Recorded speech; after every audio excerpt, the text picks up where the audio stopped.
ਮੇਰੇ ਦੀਆਂ ਮੱਝਾਂ ਦੇ ਦੋਸਤੋ ਤੁਹਾਨੂੰ ਸ਼ੌਕ ਕਰਾਨੇ ਆ। ਅੱਜ 10 ਤਰੀਕ ਹੈ 10ਵਾਂ ਮਹੀਨਾ 2025 ਹੈ। ਇੱਧਰ ਲਿਆ ਪਹਿਲੇ ਨੰਬਰ ਤੇ ਆ ਮੱਝ ਵਹਾ ਪਿੱਛੇ ਦੇ ਕੱਟਾ ਹੈ ਔਰ ਦੁੱਧ ਆਸਾਨੀ ਦੇ ਨਾਲ 15-16 ਕਿਲੋ ਦੇਣ ਵਾਲੀ ਹੈ। ਬੜਾ ਸੋਹਣਾ ਕਰਮਾਲੀ ਨੂੰ ਲਿਬਾਸ ਲੱਗਾ। ਦੂਜਾ ਤੀਜਾ ਗਾਲ ਬਲੇ ਦਾ ਸੂਆ। ਇੱਧਰ ਲਿਆਓ ਇਹ ਮੱਝ ਇਹ ਪੱਕੀ ਦੂਜਣ ਔਰ ਕੱਦ ਮੱਝ ਦਾ ਵੇਖਣਾ ਕਿ ਜਿਤਨੇ ਮੇਰੇ ਮੋਢੇ ਉੱਚੇ ਨੇ ਨਾ ਓਡਾ ਹੀ ਮੱਝ ਦਾ ਕੱਦ ਉੱਚਾ। ਇੱਧਰ ਲਿਆ ਖੁੱਡਾ ਵਹਾ ਇਹਨੂੰ ਆਂਦੇ ਜੇ ਖੁੱਡਾ ਐਡਾ ਡੂੰਘਾ ਹੋਣਾ ਚਾਹੀਦਾ ਚੁੱਲ ਜਿੱਡਾ।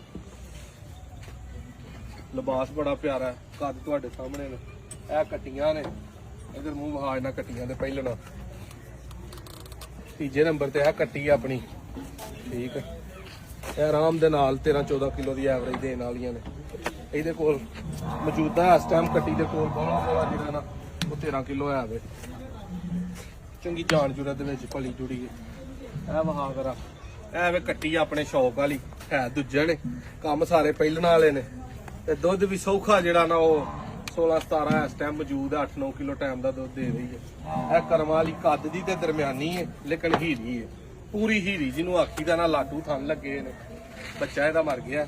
18 ਕਿਲੋ ਇਹਦੇ ਕੋਲ ਇਸ ਟਾਈਮ ਦੁੱਧ ਇਹ ਤਾਜ਼ੀ ਰਾਤ ਦੀ ਆਈ ਹੈ। ਇਹਦੀ ਵੀ ਉਮੀਦ ਹੈ ਸਾਨੂੰ ਕਿ ਦੁੱਧ ਆਸਾਨੀ ਦੇ ਨਾਲ ਜਿਹੜਾ ਨਾ ਆਪਣਾ 16-17 ਕਰੇਗੀ ਤੇ 16-17 ਵਾਲੀਆਂ ਆਪਣਾ ਆਪ ਦੱਸਦੀਆਂ ਨੇ ਕਿ ਅਸੀਂ ਇੰਨਾ ਦੇਣਾ। ਇਹ ਤੇ ਕਰਮ ਵਾਲੀ ਜਿਹਨੂੰ ਦਾਂਗੇ ਦੁੱਧ ਚਵਾ ਕੇ ਕੀ ਦੇਣੀ ਹੈ ਉਹਨੂੰ ਇਹ ਪੁੱਛੇ ਲਈ ਵਹਾ ਕੇ ਦੇ ਦਾਂਗੇ ਕਿ ਇੰਜ ਦੇ ਛਾਂਟੇ ਜਿਹੜੇ ਨੇ ਨਾ ਇਹ ਵਾਲੇ ਇਹ ਕਿੱਥੇ ਲੱਭਦੇ ਜੇ ਕਰਮ ਵਾਲੀਆਂ ਦੇ ਐ ਜਿਵੇਂ ਰੂਈਆਂ ਸਾਰੀ ਦੀ ਸਾਰੀ। ਇਹ ਪਹਿਲਾਂ ਕੱਟੀ ਵਹਾ ਇਹ ਹੌਲਿਆਂ ਮੁੱਲਾਂ ਦੀ ਹੈ ਬਿਲਕੁਲ ਸਸਤੀ। ਇੱਕ ਭਾਈ ਨੂੰ ਚਾਹੀਦੀ ਹੋਈ 4,80,000 ਦੀ ਦਾਂਗੇ। 10 ਕਿਲੋ ਇਹਦੇ ਕੋਲ ਦੁੱਧ ਹੈ। ਇਹ ਕੱਟੀ ਵਹਾ ਪਹਿਲਾਂ ਨਹੀਂ ਰਾਤ ਪੂਰੇ ਸ਼ੌਕ ਵਾਲੀ ਕੱਟੀ ਹੈ। ਦੂਜੇ ਸੂਏ ਜਾ ਕੇ ਤੇ ਕਿਤੇ ਮੱਝ ਬਣੇਗੀ ਕਰਮ ਵਾਲੀ 10 ਲੱਖ ਦੀ। ਮੂੰਹ ਹੌਲੇ ਦੋਂਦੀ ਚੌਗੀ ਆ ਵੀ ਲਿਬਾਸ ਬਹੁਤ ਸੋਹਣਾ। ਇਹ ਮੱਝ ਇਹਦੇ ਕੋਲ ਵੀ ਇਸ ਟਾਈਮ 12 ਕਿਲੋ ਦੁੱਧ ਤਕਰੀਬਨ 5,80,000 ਦੇ ਬਜਟ 'ਚ 12 ਦਾ ਵੀ 13-14 ਕਿਲੋ ਜਿਹੜੇ ਭਾਈ ਨੂੰ ਦਾਂਗੇ ਚਵਾ ਕੇ ਦਾਂਗੇ ਠੀਕ। ਕੱਦ ਦਰਮਿਆਨਾ ਲੇਕਿਨ ਕੰਮ ਵਾਵਾ ਚੰਗੇ ਨੇ। ਉਹ ਬੂਰੀ ਕੱਟੀ ਵਹਾ ਬੂਰੀ ਕੱਟੀ ਦੋਸਤੋ ਤੁਹਾਨੂੰ ਪਤਾ ਕੋਈ ਮਹੀਨਾ ਕੁ ਹੋ ਗਿਆ ਇਹਨੂੰ ਖਰਾਬ ਹੋ ਗਈ ਸੀ। ਕੱਦ ਛੱਦ ਬੜਾ ਇਹ ਜਿਹੜੇ ਕਿਸੇ ਭਾਈ ਨੂੰ ਚਾਹੀਦੀ ਹੋਈ ਦੁੱਧ ਇਹਦੇ ਕੋਲ 8-9 ਕਿਲੋ ਹੈ। ਪਹਾੜੇ ਤੇ ਟੀਕੇ ਤੇ 2 ਟਾਈਮ ਚੋਈ ਦੀ ਹੈ। ਬੱਚਾ ਮਰ ਗਿਆ 3,90,000 ਦੀ ਦੇ ਦਾਂਗੇ 8-9 ਕਿਲੋ ਦੁੱਧ।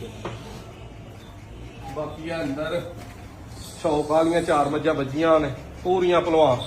ਤੇ ਜਿਹੜਾ ਕੋਈ ਬੰਦਾ ਆਏਗਾ ਉਹਨੂੰ ਆਏ ਨੂੰ ਹੀ ਵਿਖਾਵਾਂਗੇ ਕਿ ਇਹਨਾਂ ਦਾ ਸ਼ੌਕ ਕੀ ਹੈ।